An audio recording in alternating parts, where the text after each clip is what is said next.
Então, hoje a gente vai estar usando essa tabela bem grande, mas é só para poder mostrar melhor os elementos. Porque a gente encontra, na verdade, desse tipo aqui, nas livrarias, que é melhor de uso na sala de aula. Então, a tabela periódica é a disposição dos elementos químicos em ordem de número atômico. A tabela periódica é organizada em períodos e famílias. O período é na horizontal e as famílias são nas verticais. Bem, essas aqui são 3 famílias muito importantes da tabela periódica. Não que as outras não sejam, mas são importantes. Na 16 temos calcogênios, na 17 os halogênios e na 18 os gases nobles. Os primeiros 94 elementos da tabela periódica são naturais.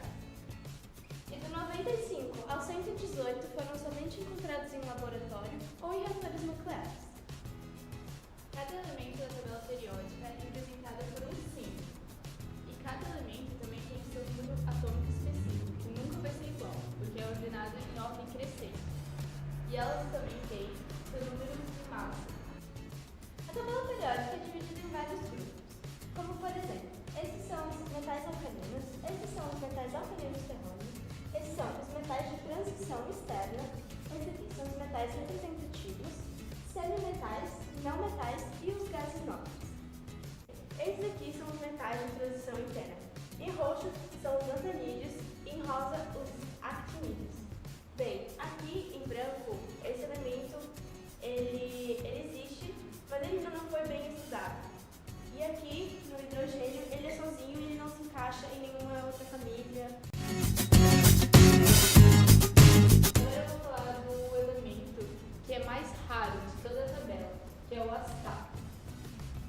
Ele comporta-se bem parecido com os demais halogênios, principalmente o iodo que está acima dele. Ele é altamente radioativo, mas como ele é muito raro, estima-se que só tem 28 gramas dele existente atualmente no mundo.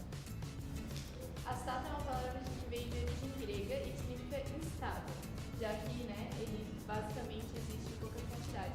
E sobre a aplicação dele, ele é mais teórica porque não tem como ser usado, porque não é encontrado, então ele não é aplicado em nada do nosso cotidiano. Agora eu vou falar de um gás nobre, o neônio, que ele está na família 18 e no segundo período. Seu número atômico é 10 e ele é o segundo gás nobre mais leve. Só pelo seu nome a gente já sabe mais ou menos de onde que ele vem, porque ele é conhecido como nosso neon, que a gente sempre fala. E o tom roxo alaranjado dele usa nas propagandas publicitárias, nos indicadores, para chamar mais atenção. Ele também é utilizado como indicador de alta voltagem, cabos de televisão, tubos, e junto com o hélio ele faz laser, e o neon líquido ele é utilizado como refrigerante criogênico. O elemento cúrio é um metal de transição interna, seu símbolo é Cm e seu número atômico é 96. Sua massa é de 247. Seu nome é em homenagem ao casal Pierre e Mary, que são famosos em suas pesquisas em radioatividade.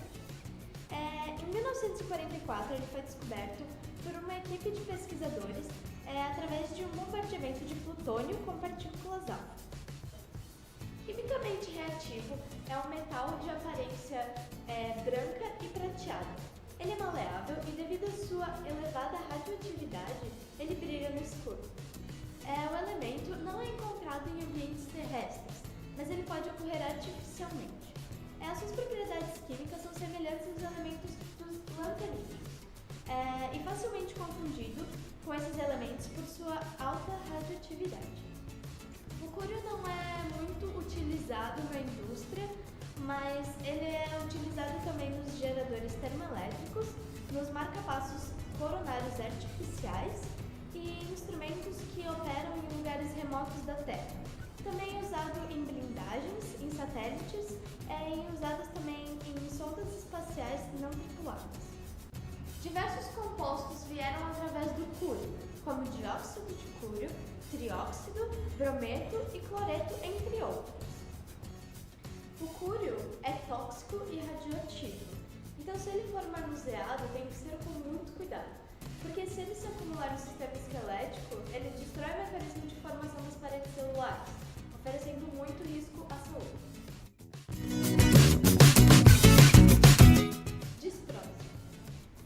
símbolo é D e Y.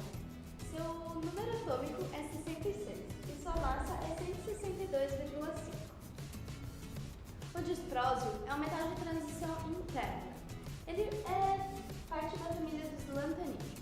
Ele é branco prateado e muito maleável. Ele é muito mole mesmo.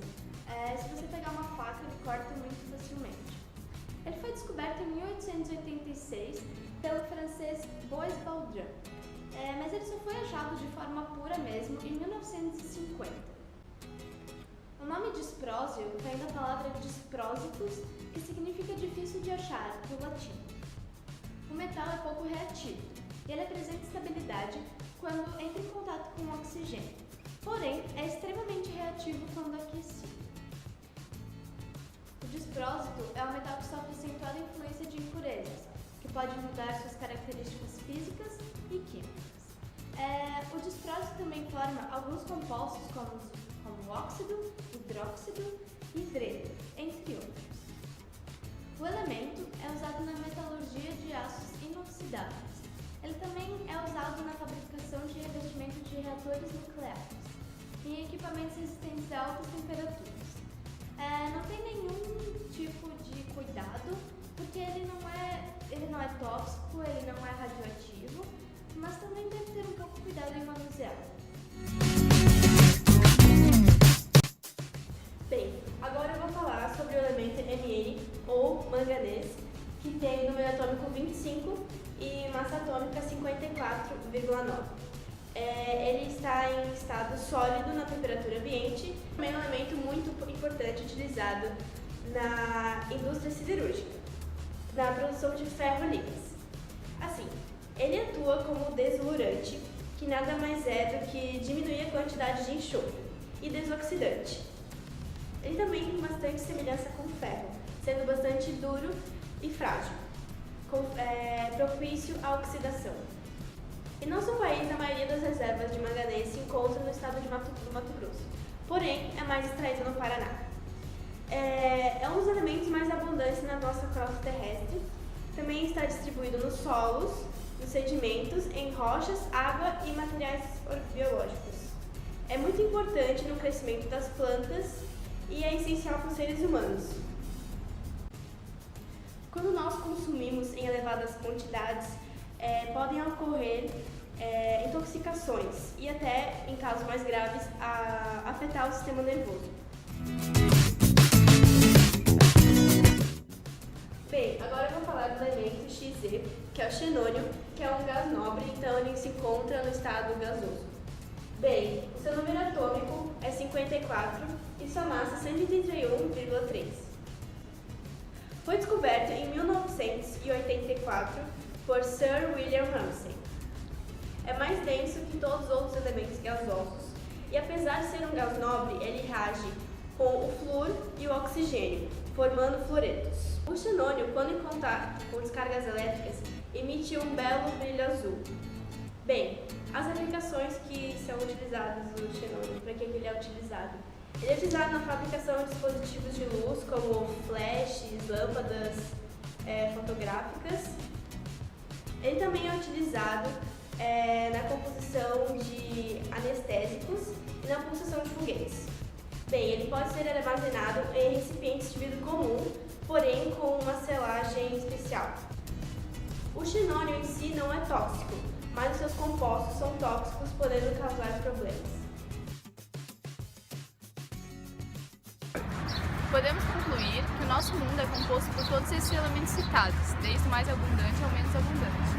Então, se você tem dúvidas sobre o uso de algum elemento, pesquise. A tabela periódica contém todos os elementos e eles são muito interessantes. Esse foi o nosso trabalho, espero que vocês gostem. Tchau!